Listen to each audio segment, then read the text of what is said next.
It's over 250. Then Crawford will fight you if he beats Canelo. You can't take Crawford's skill away. You know, you have to give him credit for his skill. You know, he's an amazing fighter. He's an amazing technician in the ring. And Benavidez is like 6 foot something.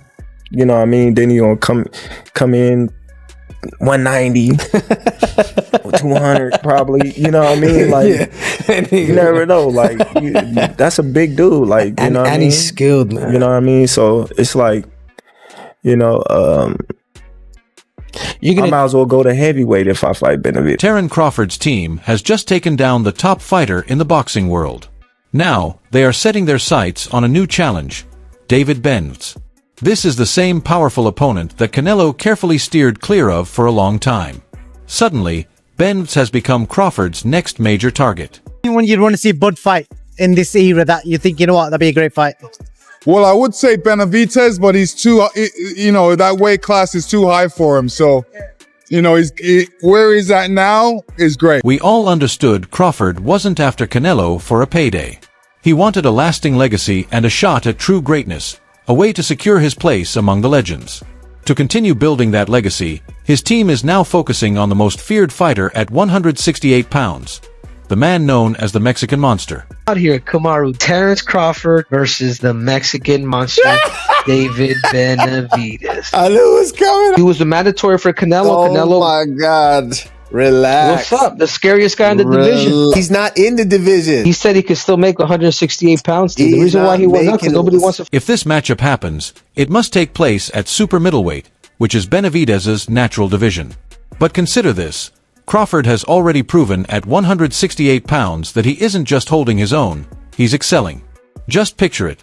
Kamaru Terence Crawford facing off against the Mexican Monster, David Benavidez. talking about Crawford. Oh, Crawford and Benavidez. He said he wanted if Benavidez to make 168. We just talked to Womack and he was like, nah, we don't want to do that. Yeah, I just think Benavidez, he's like what, 6'5", 6 something like that. He's a big dude, bro. You saw how Crawford moved against Canelo, pure lightning. He was too quick, too clever, and too precise, making Canelo miss repeatedly. Now imagine that same blistering speed and fight intelligence going up against a naturally bigger, non-stop force like Benavidez. That is the kind of matchup that turns the entire sport on its head. Chick posted on social media asking if David Benavidez is still capable of making it down to 168. Now, we're not sure if this little tease that Turkey made was targeted as a hint for a future fight between Crawford and Benavidez, or Canelo versus Benavidez. Following Crawford's huge victory, promoter Turkey Lalic is all smiles. Now he's adding some fuel to the fire online. He just took to social media with a pointed question: can David Benavidez still make 168 pounds? That simple post sends a clear signal that a Crawford versus Benavidez fight could be exactly what he's plotting. I feel like Bud needs a Benavidez. And then that would mean Benavidez would have to go into a different body and bring himself back down to 68 when he's already getting settled in at 175. That's just Turkey trying to pull rank. Turkey trying to show he got a golden arm. You know what I mean? But there's a snag. Benavidez doesn't seem very keen on fighting Crawford. Sound familiar? It's the same situation we saw with Canelo. At first, he dismissed the idea of facing Crawford. But when a huge $150 million offer landed on the table, it suddenly became the most important fight of his career. That's the influence of promoter Turkey Lalic. When he presents that kind of money, every fighter in the sport quickly changes their mind. Talking about legacy is one thing, but a 9-figure check has a way of turning no thanks into where's the contract? You were at 168. When we think about anybody at 168 outside of Canelo, the first name that comes to anybody's mind is David Benavidez. What about the potential for a fight like that? Oh, like I said, man, that's a big dude. You know what I mean? He ain't even at 168. You know, when you look right, not now. It's at 175, yeah. He probably can't even make 168 no more. You can feel Crawford's genuine respect for him. But Crawford's own take on Benavidez tells you everything. He practically says the guy is a heavyweight hiding in a super middleweight's body. He even joked about it, suggesting that fighting Benavidez would be no different from stepping into the ring with a true heavyweight. When you look at these fights, you know, especially coming up, you gotta be realistic. You gotta, you know, say, all right, you know, how big is this dude really is? Because David Benavidez, he can fight his ass You know, me personally, I believe in my skills and my ability that I can be in. You have to admit, he has a point. Benavidez steps into the ring looking like he could easily handle a much heavier class of fighter. But here's the important part. Crawford still firmly believes his speed, perfect timing, and superior skill give him the advantage. That's the confidence people love about him. He will look a dangerous opponent right in the eye, acknowledge the threat, and still calmly explain how he plans to win. He isn't avoiding the fight. He's just thinking several moves ahead. He should have maybe fought Benavidez instead. Maybe that would have been a better fight for him. Who? Benavidez. Oh no, Benavidez would destroy him. Not even close. Just like Benavidez would destroy Crawford. That's the Crawford mindset. He sees the entire ring as his chessboard, no matter who stands across from him. It's almost funny. He looks at a powerhouse like Benavidez, a skyscraper of a fighter, and his main question is simply which round to close the show. Only Crawford can make taking on a giant seem like part of his regular routine.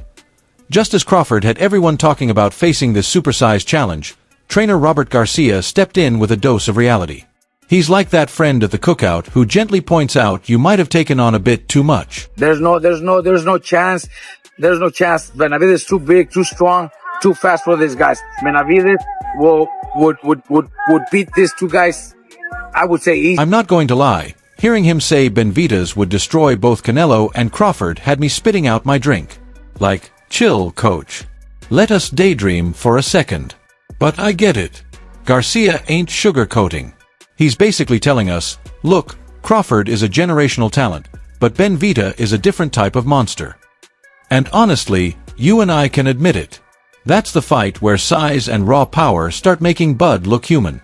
Still, you got to laugh at how Garcia dropped it though. And like I said, Crawford is one of my favorites of all times now because of what he just accomplished, what he just did. But Benavidez is too big for him, too fast, too strong. I wouldn't even want to see it.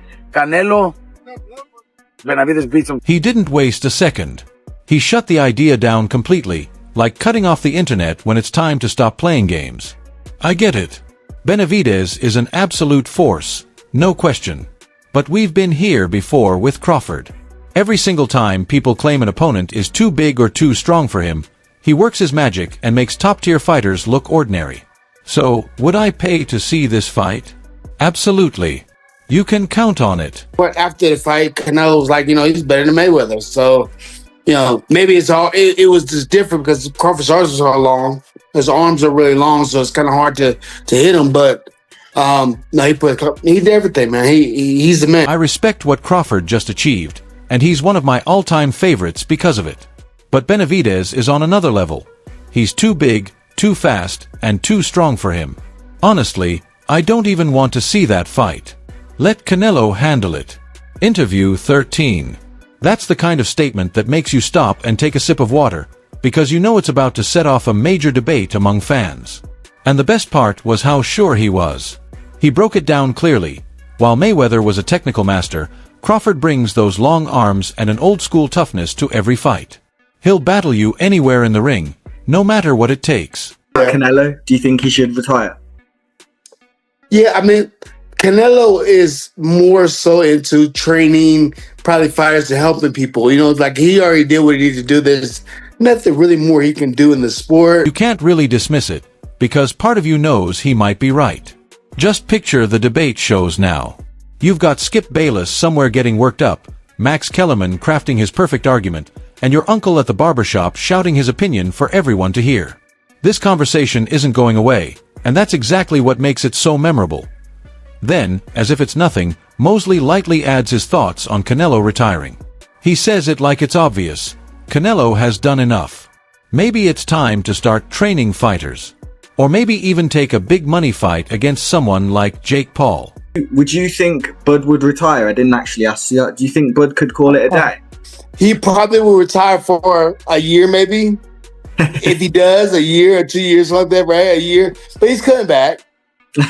Yeah. He's coming back. He's a fighter. He's coming back. Come on. Only in boxing can you go from debating the greatest of all time to picturing Canelo fighting Jake Paul for a streaming special.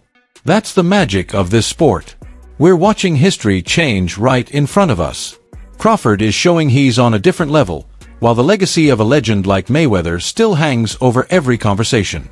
And you have icons like Shane Mosley sharing their truth with a smile. If Canelo actually stepped into the ring with Jake Paul, the internet would crash instantly. It's the kind of wild, unforgettable moment that boxing fans truly love, even if we don't always say it out loud. That Alvarez has been able to sell himself in such a way because of his personality, because of the nature of the relationship with the Mexican contingent, his relationship with the broadcasters, whereas Terence Crawford has travelled a little bit under the radar, always been seen. He doesn't have the biggest of personalities, so he doesn't sell himself in that certain way. Right after Shane Mosley made that huge statement about Crawford, Simon Jordan chimed in with the cold, hard numbers. He's not wrong. Canelo left Vegas with a staggering $150 million payday. Crawford, who actually made history that night, walked away with $50 million. Now, $50 million is life-changing money. You could buy an island and retire. But compared to Canelo's mountain of cash, it feels like Crawford created the masterpiece, and Canelo got paid just for hanging it on the wall. That's the boxing business in a nutshell. Skill wins fights, but superstar fame builds fortunes. This is the only thing I found controversial about it was the appalling scoring. I don't know how anyone, I mean, the AI scoring was just as bad because it came up with a draw, but the actual, this wasn't a close fight. Well, the AI scoring, you're right. It as a draw. The AI is meant to be the ultimate judge. Yeah. 114, 114. No, the other judges scored it 115, 113. There was miles of... So here we are. Crawford just shook up the boxing world once again, and now everyone is wondering what comes next. Does he face Benavidez? Does he hunt down another defining fight? Or does he simply sit back and let the entire division come to him? No matter what he chooses, we're lucky to be watching this era unfold. We're seeing a fighter who changes the game with every performance. And the debates? They're only getting louder. Crawford against Benavidez, the comparisons to Mayweather, the questions around Canelo's next move. Boxing is packed with more drama than a streaming series right now. Now it's your turn. Tell us what you think in the comments. Can Crawford really handle the Mexican monster? Is Robert Garcia correct? Has Bud finally met someone too big? Let's hear your hottest takes. Don't forget to like, share, and subscribe to Boxing Headquarters. The conversation is just getting started, and the next chapter is going to be even bigger. See you next time.